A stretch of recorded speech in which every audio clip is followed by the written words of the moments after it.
Halo sobat, selamat datang di channel Kenal Sakit, channel yang akan memberimu informasi seputar asal-usul penyakit di dunia.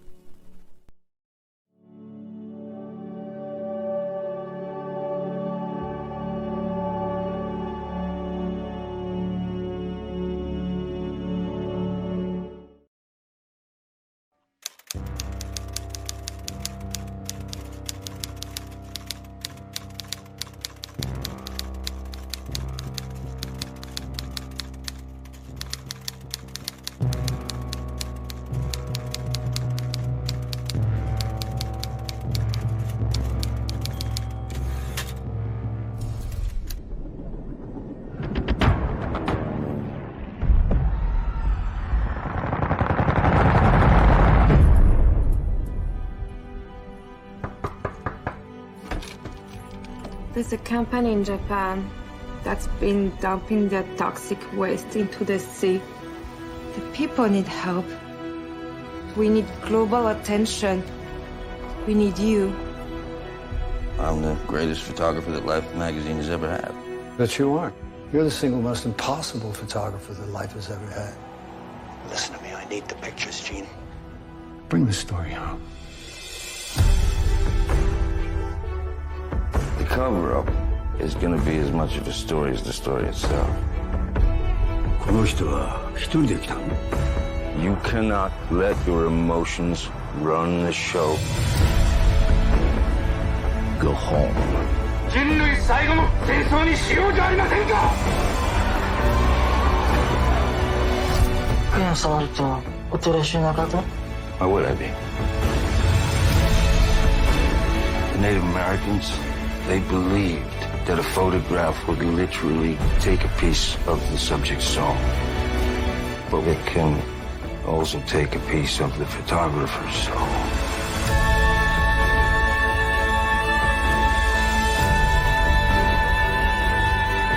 Focus on the photograph you want to take. Focus on what you want to say.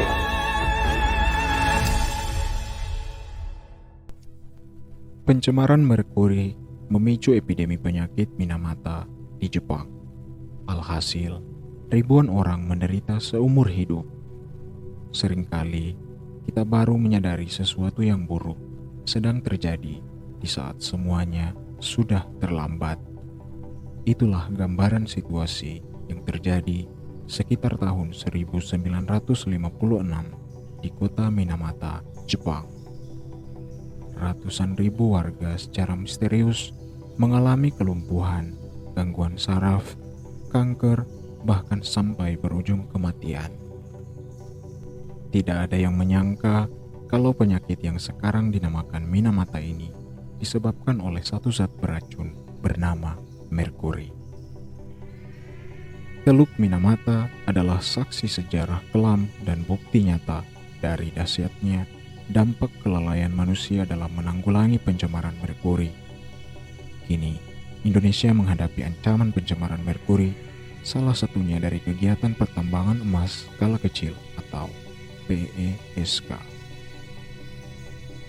Hal ini dikarenakan pertambangan emas skala kecil masih mengandalkan merkuri dalam proses ekstraksi emas. Limbah merkuri yang dihasilkan dari pertambangan emas skala kecil ini mengalir ke sumber air dan bermuara di laut. Imbasnya, hasil tangkapan laut yang kaya nutrisi kini mengandung racun yang berbahaya bagi siapa saja yang mengonsumsinya. Tidak hanya itu, merkuri yang menguap dari perairan ke udara juga berpotensi merusak organ pernapasan dan sistem saraf secara permanen. Ini semua membuat ancaman merkuri ibarat bola salju yang tak terelakkan. Bila abai, penyakit Minamata bisa menghantam Indonesia kapan saja.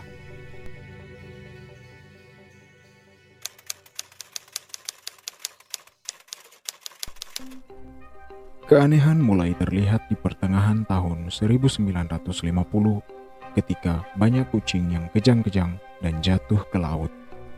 Tidak lama, penyakit aneh mulai bermunculan di seluruh penjuru kota. Banyak warga yang mengeluhkan mati rasa sekujur tubuh, kesulitan dalam mendengar dan melihat, serta tremor atau gemetar pada tangan dan kaki. Beberapa orang bahkan terlihat seperti kurang waras, berteriak tanpa henti, dan kehilangan kendali atas tingkah lakunya. Kemudian, pada tanggal 1 Maret 1956, seorang dokter di Jepang mempublikasikan laporan kasus epidemi yang menyerang sistem saraf pusat. Ini adalah temuan resmi nyata yang menandakan kemunculan penyakit Minamata yang disebabkan oleh karena keracunan merkuri. Lebih dari 2.000 orang dilaporkan meninggal dunia dan 17.000 warga harus menghabiskan hidupnya dengan kondisi lumpuh, kerusakan saraf, kehilangan penglihatan, dan kehilangan kemampuan berbicara. Merkuri yang ditransfer dari ibu ke janin juga banyak menyebabkan keguguran. Bayi yang terlahir pun harus menderita kekurangan fisik dan keterbelakangan mental seumur hidup. Semua ini berawal dari pengelolaan limbah merkuri yang buruk oleh salah satu pabrik di Jepang yang memproduksi pupuk kimia, asam asetat, vinil klorida, dan zat pelentur plastik. Betapa tidak, sekitar 200-600 ton limbah merkuri dibuang begitu saja ke Teluk Minamata sejak tahun 1932. Merkuri ini kemudian bereaksi dengan bakteri di dalam ikan-ikan yang terpapar dan bertransformasi menjadi bentuk merkuri yang paling berbahaya, yaitu metil merkuri atau merkuri organik.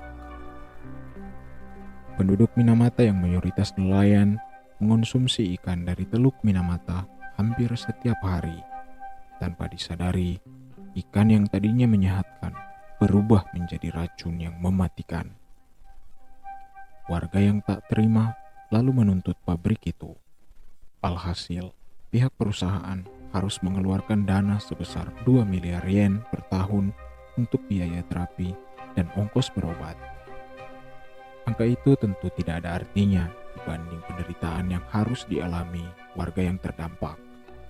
Atas desakan pemerintah, pabrik itu akhirnya menghentikan produksinya di tahun 1968.